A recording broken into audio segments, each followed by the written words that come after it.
Sokro Sangoro. Wateken Aji Jaya kawijayanmu. Kumpulno jimat-kematmu. Tumplak-plak. Tamakno Baladewa. Baladewa.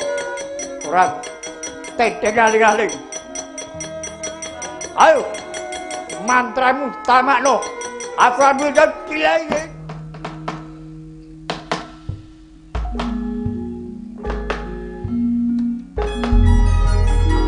Selamat datang di Galeri Wayang Jogja Istimewa. Di sini kita akan membahas tentang tokoh wayang dan kisahnya, tentu saja dengan wayang Gagrak Jogja yang istimewa. Kali ini kita akan membahas sosok maestro dalang klasik Gagrak Yogyakarta yang sangat terkenal. Ia memiliki suara yang khas dan terkenal dengan pakem wayang kulitnya yang sangat istimewa. Beliau adalah Ki Timbul Hadi Prayitno. Dengan suaranya ia mampu menghidupkan karakter-karakter dalam dunia pewayangan. Dan berikut ini adalah contoh audio dari Ki Timbul Hadi Prayitno. Silahkan simak berikut ini. Ana pandhita karya wangsit pindha kumbang ngajaping tawang susu angin dinggone lawan kaliying kangkung.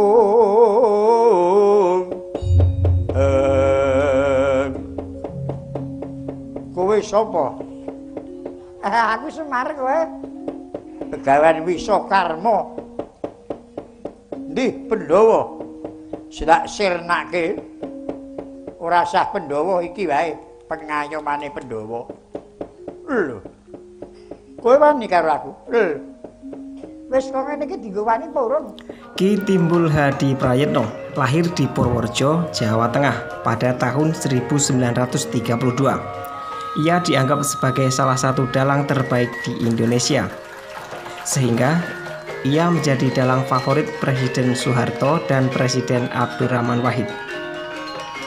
Terlahir dari orang tua Bapak Gunowasito dan Ibu Sinah, ia dilahirkan di desa Baglen, Purworejo, Jawa Tengah. Ki Timbul memang berasal dari keluarga dalang. Ibunya adalah anak dari seorang dalang yaitu Ki Proyowasito yang memiliki adik perempuan bernama Ibu Tini.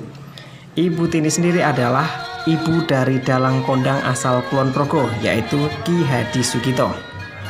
Ya, memang pantas saja kedua dalang ini sangat istimewa. Ternyata mereka masih terah keluarga dalang ya. Untuk mempelajari ilmu pedalangan, ia pernah sekolah dalang di Keraton Ngayogyakarta selama 2 tahun. Bahkan di usianya yang sudah senja, ia masih mempelajari dan membaca buku-buku literatur untuk memperkaya pengetahuan dan wawasan tentang dunia pedalangan. Hal ini ia lakukan karena menganggap kalau hanya mengandalkan dari bakat alam saja, maka ia tidak akan berkembang. Padahal perubahan dan perkembangan dalam masyarakat peminat wayang kulit begitu pesat. Mesti bakal gawe sintrakane yayi srana lagu sandi. Mula kalenggan iki dengan mengikuti perkembangan pada masyarakat dan terus belajar dari literatur yang ada, Ki Timbul akhirnya berani mengangkat lakon-lakon langka yang dikenal dengan lakon Banjaran. Karena tanpa kemauan belajar dan menguasai lakon dengan sungguh-sungguh, sulit bagi seorang dalang untuk dapat menguasai dan mengangkat lakon Banjaran tersebut. Karena lakon Banjaran tersebut tidak ada dalam literatur wayang, jarang dalang-dalang sanggup mengangkat lakon tersebut, apalagi dapat mengangkat dengan baik seperti yang dilakukan oleh Ki Timbul Hadi Prayitno. Lakon-lakon Banjaran yang pernah diangkat oleh Ki Timbul sudah banyak, diantaranya Banjaran Sengkuni, Banjaran Durno, Banjaran Gatotkaca, Banjaran Kresna, Banjaran Werkudara, maupun Banjaran Karno. Beliau memberikan saran kepada sesama rekan dalang, kalau hendak mengangkat lakon Banjaran, hendaklah menggunakan versi Mahabharata. Karena kalau hanya menggunakan versi dalang saja, maka tidak mungkin terjadi, karena versi dalang perkembangannya sudah sedemikian luas dan sulit untuk melacaknya. Karena sering membawakan lakon Banjaran, maka banyak pihak yang akhirnya meminta dia melakukan ruatan. Hal ini merupakan suatu tantangan baru bagi Ki Timbul. Proses semedi dan laku puasa yang ia lakukan adalah sebuah upaya dari Ki Timbul untuk memperoleh sebuah mantra batin yang harus dimiliki oleh seorang dalang ruwatan. Ki Timbul selalu konsisten pada prinsip dan pakemnya.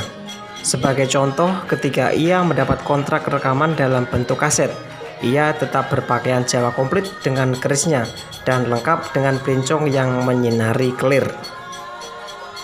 Inilah sikap yang selalu dipegang oleh Ki Timbul dalam melihat bahwa lakon-lakon yang dimainkan oleh dalang adalah suatu penggambaran dalam kehidupan masyarakat dan sepantasnya tidak dilakukan dengan sembrono atau sembarangan.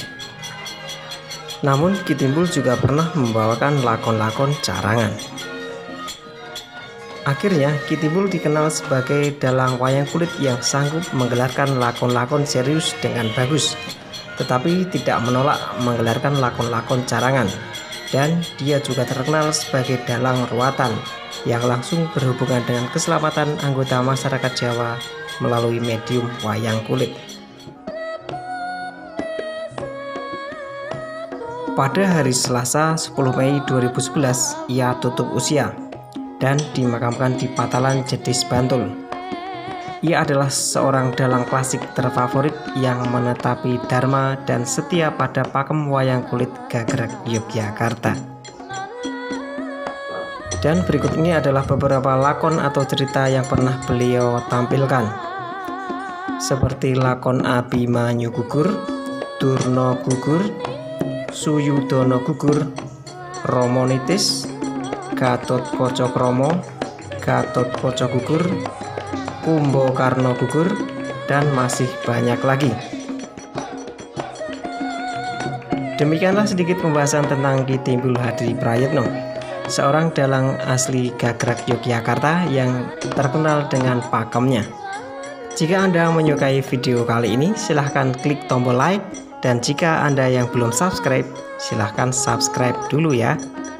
Salam dari Galeri Wayang Jogja Istimewa, matur nuwun.